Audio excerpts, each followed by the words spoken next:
You know, the East Coast has hurricanes, hurricane season, and now the West Coast has fire season. And it's a fire season that has become progressively worse, as we saw with Spokane recently. And all over Oregon, all over the West Coast, communities are burning up where communities never used to burn up before. Some people are talking that some areas of the country are burning up so that they can put in data centers. Here right now in Klamath County where I'm at, this is the Wright fire. I just talked to a bunch of people here. As I came over the fire, I stopped in and interviewed people. And I'm not going to put the interviews up. And the reason I'm not is because the conspiracies are so wild. And I'm a person who thinks a few conspiracies are true, but in this case, what I've found is that in the heat of the moment, people, especially out here where people live pretty independently. I'm looking over here at this area. As you can see, the wind is blowing this way, and that area where the fire is coming from, if the wind keeps up, that area is going to be on fire probably within the next 4 to 6 hours. I'll give you one example of conspiracy. There's no planes on the fire. I'm showing you that particular angle right there because I've watched 2 loads of fire retardant be dropped by planes just in the last 15 minutes. Another conspiracy that people have is that the sheriffs aren't helping out. One person specifically told me the sheriffs are not helping out because this area over here that I'm pointing at is full of squatters and full of drug addicts and full of people who the sheriff's department doesn't care about. I've probably passed 15, 20 sheriffs since I've been out here. They have roads blocked off, keeping people out. And part of the reason that they're keeping people out is because people are coming into these areas to break into people's houses who have evacuated. The other one that I've heard is that the government started the fire to move people out because they were going to put in a data center. I haven't heard of any data centers coming in out here, any plans for one. I know that over here, off to my left, they're getting ready to take all the water out of here and put it into artificial lakes to generate power for data centers in California. That is a fact. It's been in place for about 10 years. They won't give the water to the farmers to grow food, but they'll move it there. So the next one I heard is that FEMA has denied money to this fire. I don't believe that either because, well, I'm not a fan of the governor in this state. I know that she's requested disaster money. This fire just started 3 days ago. Generating disaster funds for something that's new. 3 or 4 days ago it started. It's going to take a few days. So there's a lot of government distrust in this area, but the fact remains that within probably about 5-6 hours, it's going to be across the freeway, which is just right here next to me. It's going to be across the freeway. If this wind keeps moving, I'm going to take the camera and we're going to turn it.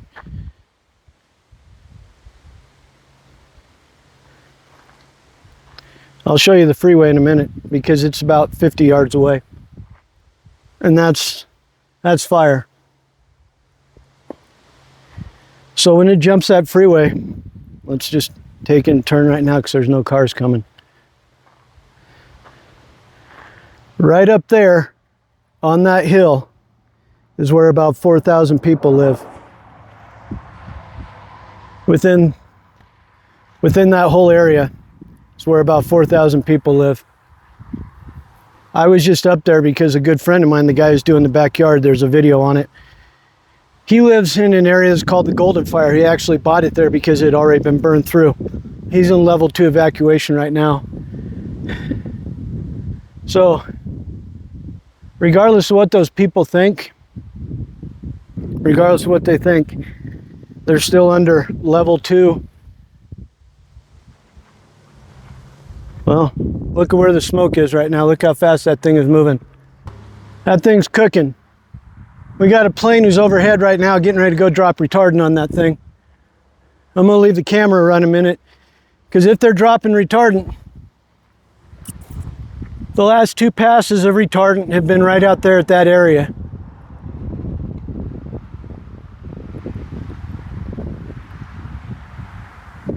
The fence I'm standing in front of We used to go pheasant hunting in this guy's field.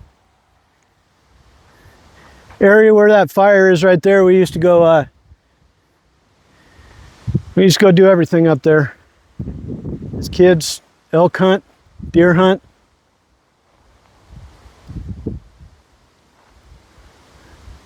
This drought's been going on for 40 years now. Whether it's planned, whether it's natural, doesn't matter.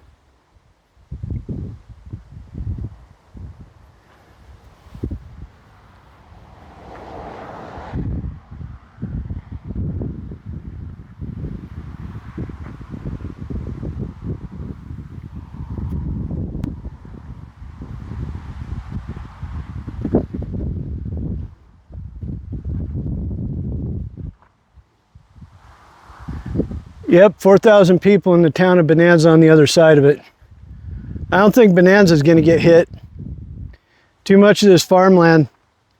When I was driving in, the farmers were all watering their fields.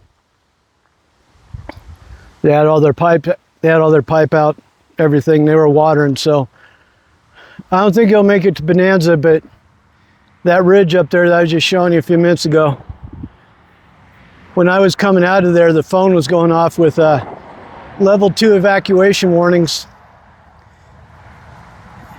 And so I'm not sure how far out level 2 evacuation is. It's kind of bizarre because the traffic that I'm watching going on right here, the people going this way are running from the fire. And you see them with trailers, you see them with cars. They're running from the fire. The people who are going that way are going back to the other side of the fire to see if their homes are still there.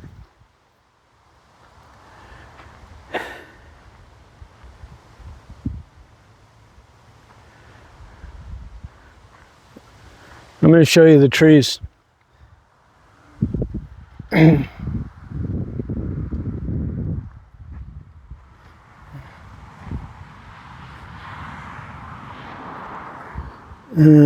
me adjust this shit.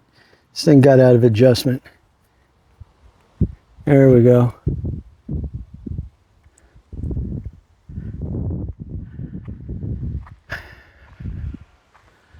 I think that kind of says it all, doesn't it? Watching those trees, watching that smoke. She was at 500 the same day it started. I tell you what, no matter what job you're on, safety is everything. I'll tell you why safety is everything. That fire was started by a chainsaw. But it was a... Yep, there they go. Everybody's got their trailers. They're moving out. They're moving into safe territory. Our fire was started by a hot saw. I've heard a couple different stories. They've already lost one dozer operator on the fire.